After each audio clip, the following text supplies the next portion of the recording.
fart sex, cum explosion, perks of being a wallflower, shit niblets. This confrontation can cancel your career. Canceled. Canceled. Canceled. Canceled. Canceled. Canceled. Canceled. Cancel. Canceled. Canceled. Cancel Culture Podcast.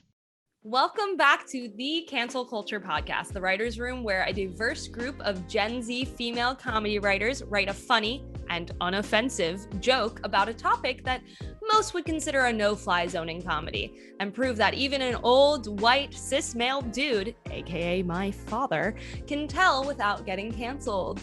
Today's topic, trans jokes.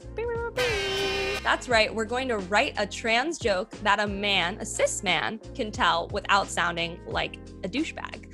Why? Everybody all together? To show it's possible. It's possible. That's enough. Let's take a intro poll on Meet the Players. Do you think that we can successfully write and tell a trans joke without getting canceled? Elayna, the teacher you were always afraid of, but also had a little crush on. What do you think? I love the intro. I think you can write a good trans joke. I think you just can't dehumanize trans people when you are making the joke. And I think it's totally possible to write something that's funny that doesn't do that. All right, Mehek, let's take it over to you, the original Tinder swindler. That's right. That was me.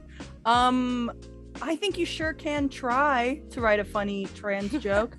I think, be respectful. Let's not be assholes about it, but I'm going to vote yes. I'm going to vote a tentative, hesitant yes. And Sarah, who actually once played Madame Thénardier at the age of 15 and will never stop bringing it up. What do you think? I think it can 100% be funny. I have full belief.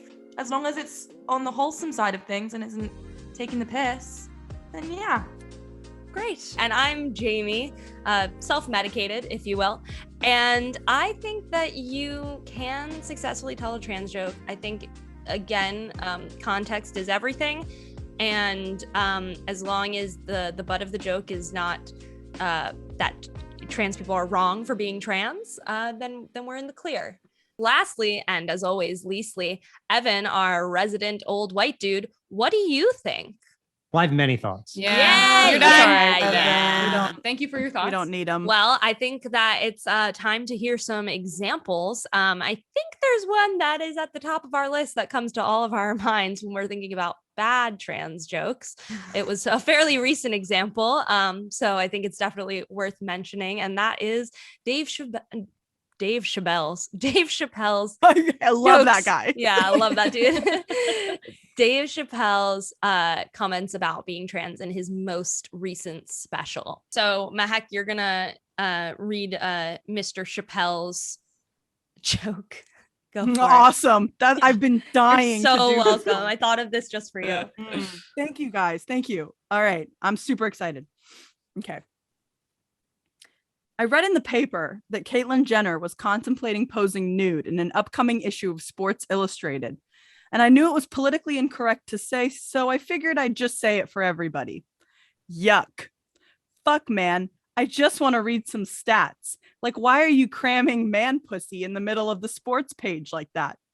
He ended by arguing that sometimes he thinks, quote, the only reason all of us are talking about transgenders, as he put it, is because white men want to do it. If it was just, as he says, blacks and Mexicans, like, hey, y'all, we feel like girls inside, they'd be like, shut up, N-word. No one asked how you felt, end quote. And applause. Where's my applause? Thank you, guys. Great. I worked really hard. Thanks for doing that. Fantastic. Thanks Good for, job. yeah. Well, I think we should start with the biggest and obviously most offensive joke. His comment on man pussy. It's obviously bussy. It's a bussy. Get it right, Chappelle. It's a bussy. We're gonna correct one thing about this. Just one. Let it be that. Bussy. 100%. And we can stop there. I think that's all he I did. think we're done. Right. Apart from that was perfect. Covered Joke. it. Moving on. Everything else, great. Humane, respectful. Okay, so other than Obviously bussy, which is a clear violation of linguist English language. Slang. Mhm. Which clearly I can't speak. Let's take a look at some other issues that take place in this joke. Does anyone want to point something out? I will. It was Yeah, go, Sarah. dehumanizing and it was rude. It was rude the way he said yuck. It's not nice to yuck anybody's appearance, let alone in the context of this, in which he's yucking simply because Caitlyn Jenner is transgender. It's a horrible, it's mean. Yeah. Yeah. I think also, like, not that we're Caitlyn Jenner's biggest fans, but nobody's ever in the right for making fun of somebody's identity and like who they are. Yeah. There's a very difference between that and making fun of Caitlyn Jenner's backwards politics. Yeah. Right. Evan, did you have a hand? Yeah, I did.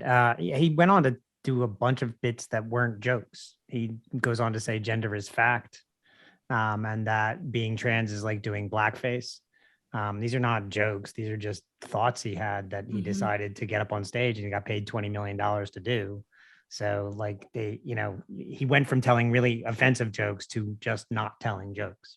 Yeah. Right. Yeah. There's something to be said again for the laziness of this whole, I mean, the whole special, but also particularly this section in general. It was hack. It was hack. Yeah, Elayna. He also misgenders the trans person he's making the joke about. Literally. Caitlyn Jenner is a woman. She uses she, her pronouns. Yeah. Low bar.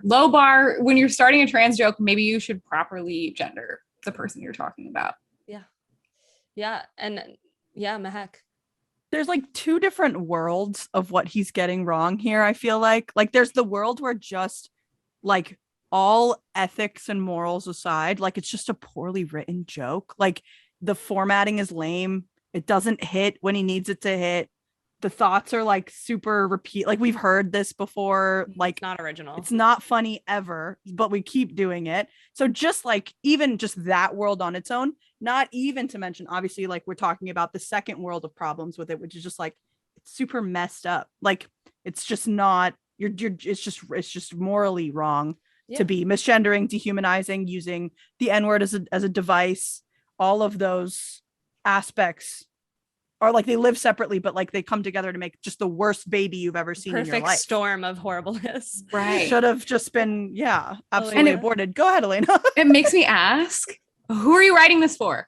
Yeah. Like, it sounds like you're writing it for crusty old white men. And that's what we're doing. That's our job. Yeah. We got also, Dave Chappelle, you've never been writing to crusty old white men.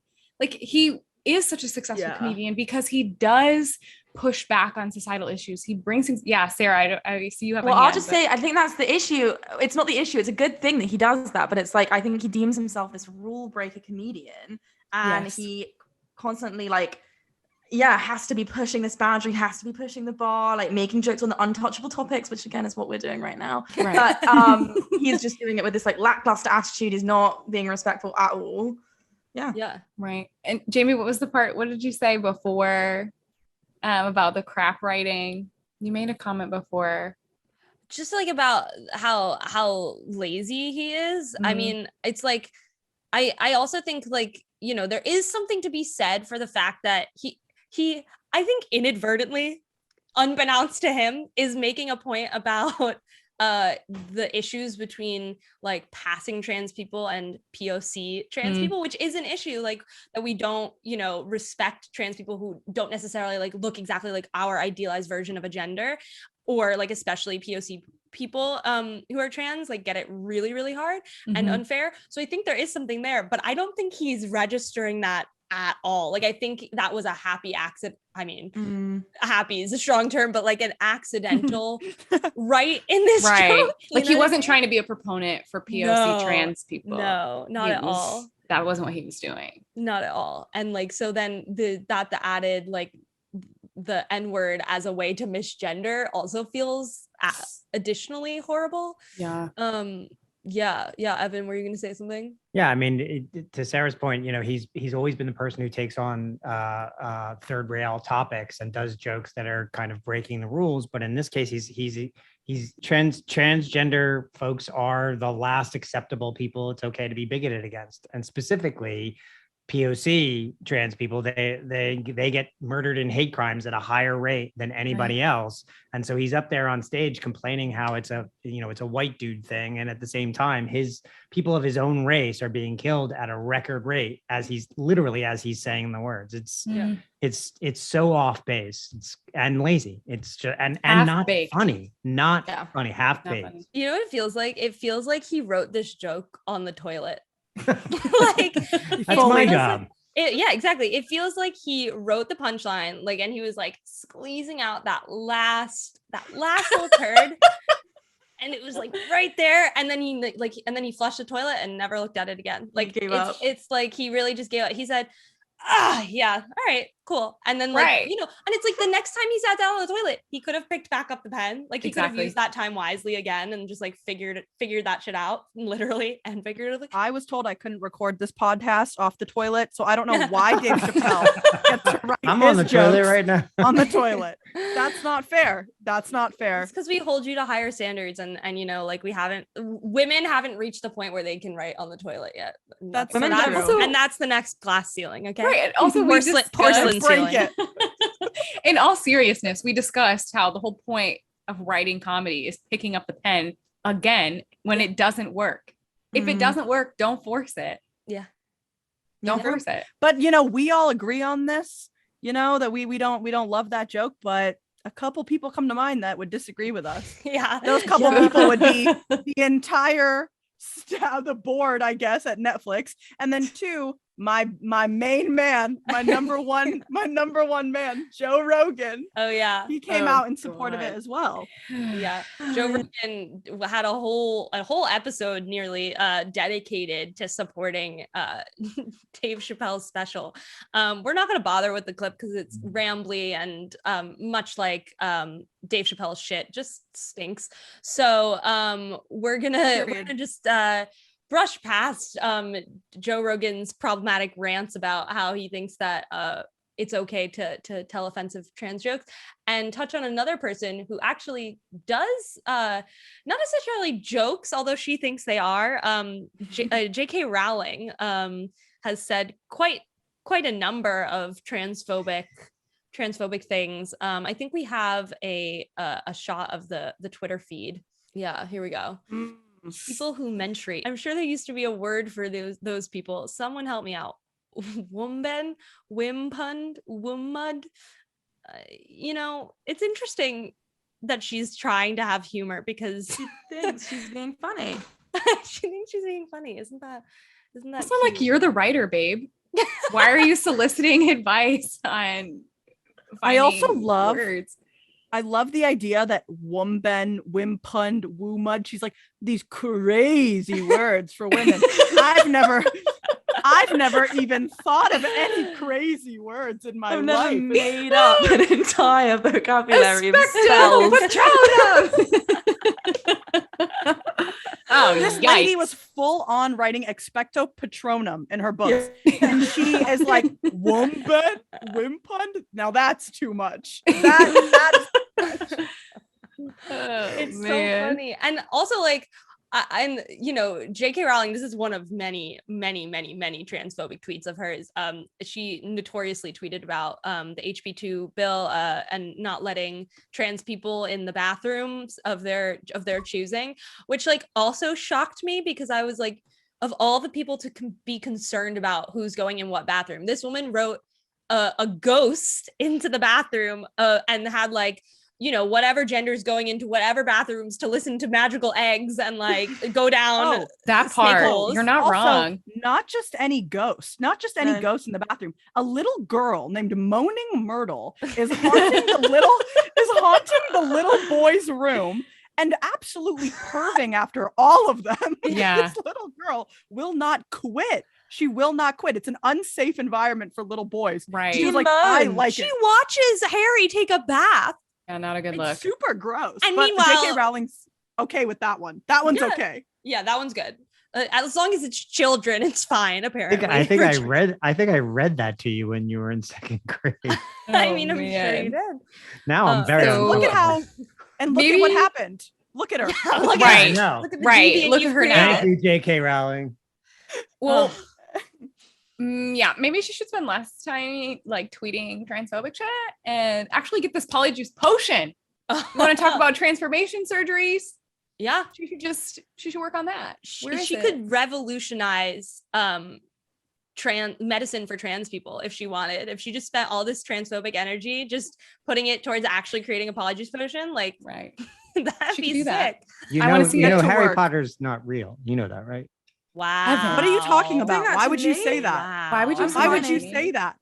That's Sarah's so messed from up. the UK. Exactly. You're gonna say that the UK She's is made been up? to Hogwarts. Look me in my eyes and say that. After Brexit, I'm not so Coming sure. back, coming back.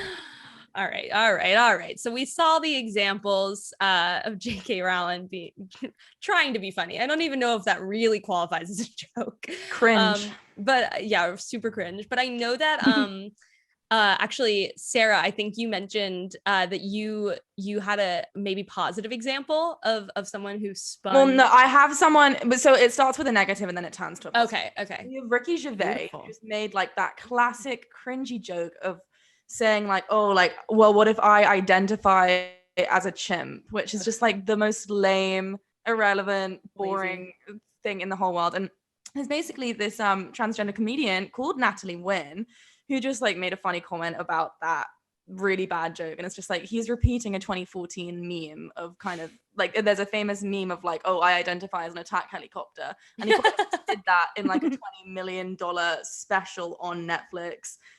He just repeated this like old archaic meme. It's pretty sad. It is sad. Where's Also, my $20 million? right? Like meanwhile, these cis men are getting paid to like just offend people. Like I'll do it for free, but I'll offend them, you know? Like it's tired. It's tired. So we've got Natalie Wynn in the good column, right? Yeah. We like the comments. Win for the Like, win. Love that. Oh, love that. Dun-dun. Love a good pun. All right, so we talked about some problematic issues with some previous jokes about about trans people. Does anyone have an example of a joke they heard that didn't make them cringe? Okay, wait. I want to show you guys this really funny joke. Actually, my boyfriend told it the other night. I don't think you know him. I didn't know you had a boyfriend. Yeah, it's super new. I haven't heard a lot Right. about him. We but live I think together, he's so- cool. Okay. Yeah, well, that's fine. You don't need to know everything. But we can Great. pull up that clip. I think it's online somewhere, maybe like on like some random channel. If we could really pull that curious to see who this boyfriend that I haven't heard of is. up. Yeah, let's see. Apparently, this anti-discrimination law was voted down because some people claim it's just an excuse to allow guys in women's restrooms. You know, the theory is that men, in their relentless quest to watch women go to the bathroom, are going through years of hormones, surgery, changing their name, their wardrobe, coming out to their family, all for that big payoff of peeing in a room without urinals. What is this fantasy? Even if for some reason you're desperate to use women's bathrooms, you don't need a sex change to do it. You can just walk in. There's no bouncer. The door's right there. Seriously, I've been using the ladies' room here to poop for like the last 2 months. Yeah, we've actually gotten a lot of complaints. Yeah, from me. It's filthy in there. Oh, Pete. Wait, you're dating Pete Davidson? Yeah, wait. We actually when we were watching the clip, I really would prefer not to talk about it, but we broke up. Wow. Oh, He just texted you? did you? I'm not date ready to- before or after Kim K? Again, I'm not ready to talk about it. Right. Also, understand, who's been Kim there. K? Wait. Rewind. She's not up I- on pop culture. I have some business to attend to after this filming. Okay. But I thought all right, the joke worked. Okay, great. Still a fan of the boyfriend joke. Okay, so what do we think worked about this joke? I think that there are a bunch of things. Does anyone want to start it off? Yeah, Go ahead, Elayna. I can go. His point of view. He centers himself kind of as the butt of the joke, right? And he includes people that he's talking about in the audience of the joke, right? He's not like isolating trans people. He's like laughing at himself and allowing all of us to laugh along with him. Sarah. Yeah, well, he just pays attention, he draws attention to the physical and emotional labor that it takes to transition. He lists like a bunch of different, things which they have to go through in order to feel comfortable. He brings absurdity to the ideas that transphobic people have. Like the butt of the joke is the stupid stereotypes that are transphobic rather than like trans people being in the wrong, which I think is a very distinct difference between the jokes that we've heard before this. But he uses like logic to show the absurdity. Like he says the only logical thing, which is like how insane, like no one would ever do this. Yeah, exactly. Yeah, Mehek. I also think it's like super clear that it's like thought out and not just coming out of his brain only immediately after he had the thought. I mean, obviously like the format, it's on SNL. So there's a writer's room there and it's obvious. Hey. It shows. Hey, shout out to our peers. We're all on the same level. All in the same place in our careers. Yeah. But I think like it shows that other people had, input, and like there was a vetting process here. It's not just all right, I'm coming out on stage, it's a one-man show and I'm doing my bit the way I want it. It's and it benefits him. It benefits him to have other voices. This one wasn't written on the toilet. It's funny. Maybe we just they circled back for another round. Right. There were 2 trips to the bathroom, not just one. Right. Well, we heard a good joke. And I think Elayna made a great point about point of view.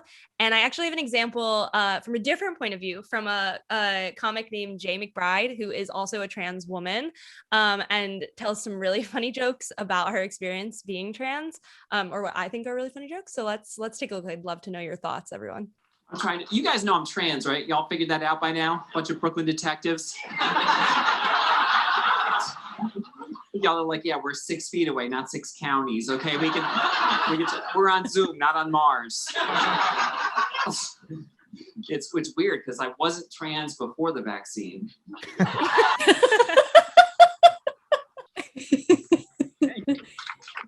actually transitioned 14 years ago. Wow. Oh, thank you. Don't clap. I only did it to play women's golf. I'm no hero. You're like, she's either trans or she's a drag queen who's just not putting in the effort. Actually, it's both. I say the word tranny a lot. You really shouldn't say it. Well, you shouldn't say it. I can say it. But it's literally the only advantage of transitioning. Like, I get to say that word, but I've been called way worse than tranny. Last week, I actually had a guy call me sir. Yeah, sir. Rude. Right? I said, look, buddy. Just because I'm transgender doesn't make me any less of a lady. He said, fine. Please stop peeing in my lawn, ma'am. All my brothers are married. My brothers are great. Like 2 of my brothers are great. We've like closer than ever. But I do, my older brother, he did disown me when he found out I was trans. That's cool. I try and take the high road, Like when I heard he and his wife had a child, I sent him the nicest greeting card. Said, congratulations, it's a boy. For now. Very good. Amazing. All right, so that was so Jaye funny. McBride.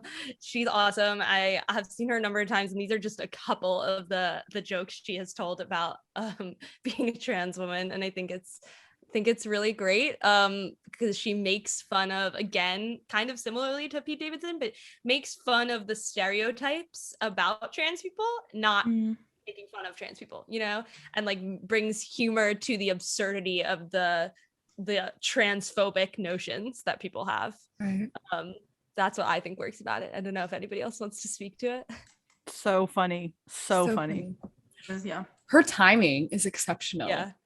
Like where she's laying her punchline. Ooh, I was cackling.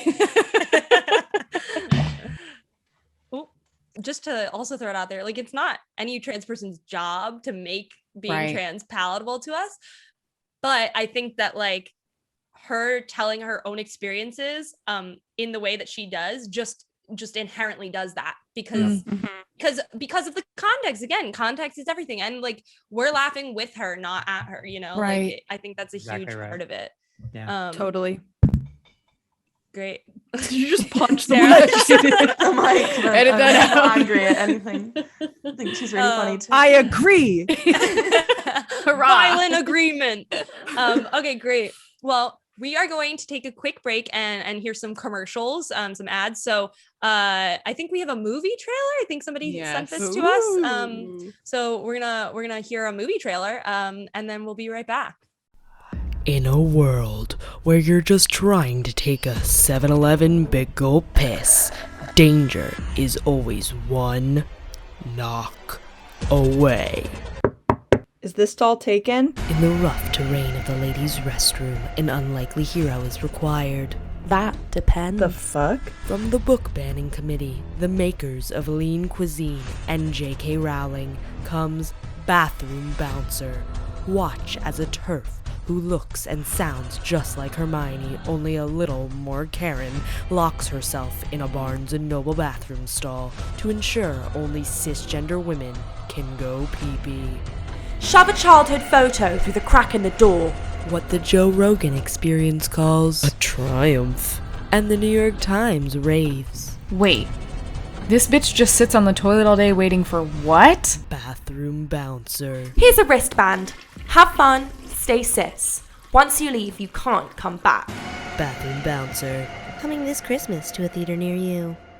And we're back. Wow, I can't wait to see that in theaters, although I think it's premiering solely at Harry Potter World. So we'll catch that there. All right. Well, we've heard from all different types of people. We've heard the bad, the good. And I think it's time for us to enter our writer's room. Pew, pew, pew. Let's go. We're going to try to see if we can write a joke about being trans or trans joke without being offensive and without getting canceled. Well, before we really get into it, I think let's break the ice with a joke. We have to say, Evan did write a joke, and he did threaten. He did threaten to pull our funding if we don't say it. So right. I forgot about this. Just a quick Q&A to break the ice. How many trans people does it take to screw in a light bulb? Why don't we just ask them? And I think it's worth noting that he did make a note under this joke. Has the benefit of being funny, correct, and a dad joke all at once. In case you know didn't what get they it. say. Yeah, you know what they say. The best jokes are the ones you explain. So I've always found that. Yeah. And they really should hit that perfect trio: funny, correct, and it has to be a dad joke. Yes, absolutely. Well, don't worry, Evan. We're here to help the new you out. Deathly Hollows. The ice is broken. The ice is broken. We'll take the So reins. for sure. I'll start. I mean, I had a setup that I think might be funny. I want some redemption after last week. I'm gonna come out and say it. Was that dog L too hard for me? Is everyone gonna think I'm a dog raper? So I think I was thinking about gender reveals because they're absurd and hilarious. I like the idea of ramping up to the most extreme gender reveal you could think of, like whatever grand scale of like revealing blue or pink, and just like how the stupid fires that is. Yeah, like the ones that cause exactly. the fires. Okay, absolutely. Something wildfiery. Something wildfiery. Yeah. Put that on a Pinterest board. Yeah, let's pin that. I think I like the idea of starting it off of like, okay, so I went to this gender reveal party the other day for, whatever, family member, cousin, niece, whatever. And don't get me wrong, it was really nice. Weird uncle. Perfect. Weird uncle. Weird uncle's having kids now. Woof. Big woof. Okay, so let's stick to cousin maybe. Okay, perfect. Cousin. The other day for my cousin. And don't get me wrong, it was really nice. The whole family's there. The weather's great. Not the weird uncle. Not the weird uncle's not there. He is not there. Well,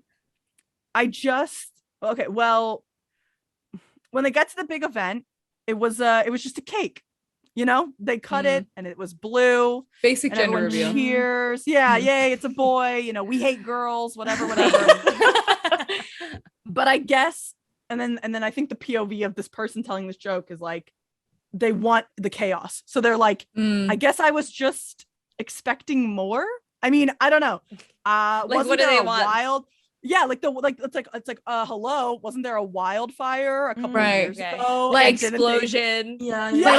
Let's do like hornets. Like you beat the hornet nest open and they're blue blue. pops out. You're having a boy. Congratulations. I love that. So it's like, look, I get it. You know, that's your baby. But if it was my baby, I want them to know that I put a lot of time and effort into their gender reveal. You know, I didn't half-ass it. I went big. I did the hornet's nest. I released some tear gas when it was pink. I detonated a nuclear bomb and it was blue. And it was blue. Now, give me some stakes here. I feel like it has to be more about like that's a good setup, but I think the idea has to be more about like why gender reveals are stupid in the first place. You know what I mean? Where's the trans? That's what So I'm maybe. saying. Wait. So if you say like, what the parents clearly don't understand is the better the reveal, the more likely your child is to stay that gender. Like obviously trans people come out as trans if they have a lame gender reveal. Commit to the gender. Right. Like if you have a lame ass party, they're just going to switch on you anyway. Gender reveal is a spectrum. Like obviously here trans people are the outcome of parents that weren't that invested in their gender reveals. Yeah. You know? The blue cake. And just see where that goes. Lame blue cake, boring, basic, seen it before. So I'm trans. Don't let the wildfire be in vain. You know, I think I like that. Let's try to.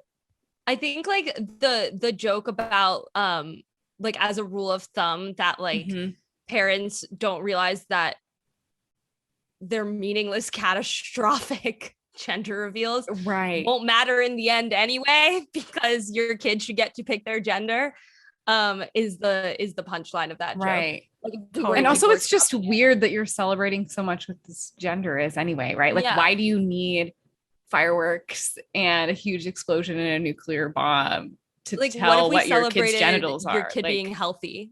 Right. Exactly. Why Okay, would we cool. want to do that? Right. Why would we celebrate health? Okay. Okay. I like it. That's one option. That's one route to So in go that down. case, what's the joke? So I like Mehek's lead in a lot because, and then you can say like what Jamie was saying, like rule of thumb. What parents don't realize is the more catastrophic the reveal, a true national crisis, really, that level, the more likely your child will end up as a bland ass cis person. Because they'll feel pressured by the catastrophe you caused at their gender reveal. Okay. So I think that's one option. That's one option. There's more to explore there. I was actually doing some research this past week because we all know the horrible things going on in Texas, the backwards laws that are being drawn up that are basically trying to make it illegal to be trans in Texas, between conversion therapy and then also like teachers being required to out their students basically to their parents, which is really heinous. So I think that there's something to note there with the other absurd laws that Texas has in place already, just to show their track record of horrible governance, if that makes sense. Like what they deem okay versus this. Right. So terrible. Yeah, or like what's on the docket. So one thing that I found is that while it is illegal to sell organs in Texas, it is legal to sell blood and hair in Texas, which is gross. And I think begs the question, I mean, surely they don't give a rat's ass about like that hair being made into like wigs for people, especially not trans people. Right. But there are some government officials who need toupees. So I would say my money's on Ted Cruz. Yes. It's for him. And I'm sure the blood is coming from Ted Cruz too, right? Because he's the Zodiac killer. So It's not there coming it is. from Ted Cruz. No, but from it his is coming on victim. behalf of Ted Cruz. Right. Yeah. Tough. Another law is that it is illegal to milk someone else's cow in Texas. And I just want to say, like, it's like the old adage, you know, you can milk your cow, you can milk your friend, but you can't milk your friend's cow. Oh my God. Look, I don't know what kind of friends you have, but mine are not gonna let me milk them. Yeah. Sounds like you have lame friends, Mehek. I know. I'll just leave that hero. there. I'm kind of a hero in this story. I don't know. And listen, okay, the last thing I'll say, because this is the most absurd of them all, is I don't know about Texas. Maybe they're just kidding about the whole conversion therapy because I mean, this is the same state that has a law, and I quote, and this is a real thing, requires criminals to give an oral or written 24-hour advance notice to their victims before committing a crime. That's a real law. And then it's that's okay. So then if you confess that you're going to do the crime before you do it, then it's okay. It's got out of jail free card. I don't know if it's okay, but it's certainly like, then what if you don't commit it, you know? Or Sarah, I just want to notify you, I will be robbing you of all of your family heirlooms in the next 26 hours. Just letting you know, in writing. So I have the proof there. You were warned. So anything Maya, you don't. Does this Elayna logic did nothing apply? wrong. Does this logic apply to the trans kids? Like, can they say that they're gonna come out as being trans and then it's okay because they've said it 24 hours in advance? Does that make sense? I feel like the joke there is if a trans kid goes up to their parents in Texas and they're like, hey, mom, dad, can you put down your assault rifles for a second? I have something to tell you. I, in 24 hours time, will come out to you as trans. Not coming out right now, but I will. And at that point, it'll be okay because it's 24 hours from now. And considering Texas calls being trans a crime, which obviously we don't think it is, but and it's not, but that lets them off the hook in Texas. Yeah, who created this dumb law? That's such a loophole, but I think it works. But the crazy thing is like that's not a joke. That's quite literally law, like doctrine. I'm baffled. I'm doctrine. But maybe that's doctrine. the comedy there, right? Like the comedy is the truth. Yeah. And if you give it to Evan, like he can point out the absurdity and the dumbness of this law that actually made it on the floor and was written legally set in stone. Well, maybe the joke is that Texas shouldn't be allowed to create laws about anything going forward because they're so bad at it in the past. So like you have no right making laws about null and void. Okay, so let me try. Can I workshop this? So Texas is the home of the most fucked up laws in the country. I mean, you can take a gun into church. There's a law against milking your neighbor's cow. Right now, there's a law in Texas that is going to force teachers in elementary schools, as young as elementary schools, to out trans kids to their parents. If they overhear the kid talking about being transgender in school, they have to, by law, go to the parents and out them. So, and then lastly, this anti-crime law that they passed, which says, as long as you warn your victim 24 hours in advance of the crime you're going to commit, it's okay.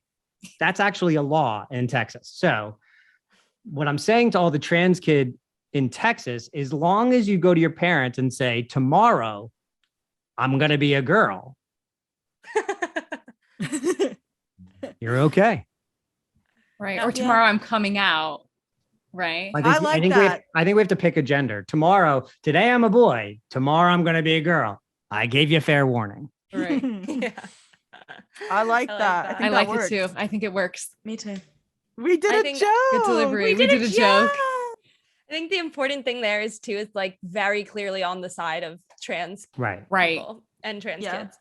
Cool. well, I am happy with that. Is everyone else? I'm proud of us. It's better than the light bulb joke. Yes. Yes. I do appreciate the effort. I appreciate the effort. Thanks. But that's why we're here what we for you. do here. I was, Right. in my defense, I was really drunk when I wrote that. Okay. That's why we pick up Not the pen what you again. want to hear from your father, but okay. I'm of legal age. Okay. Should we throw it to the fans? So, let's The fans. let's throw it to the fans. We love our fans. So we wrote a trans joke that we think is successful, but we want to know what you think. Is it funny? Is it bad? Did you laugh? Did you cry? And if you have a joke that you think is funny and you want to take a stab at it, please send it to us at cancel_culture_pod on Instagram. We'd love to hear your jokes and judge you. So that's it for today. We'll catch you next episode, and stay uncanceled, folks.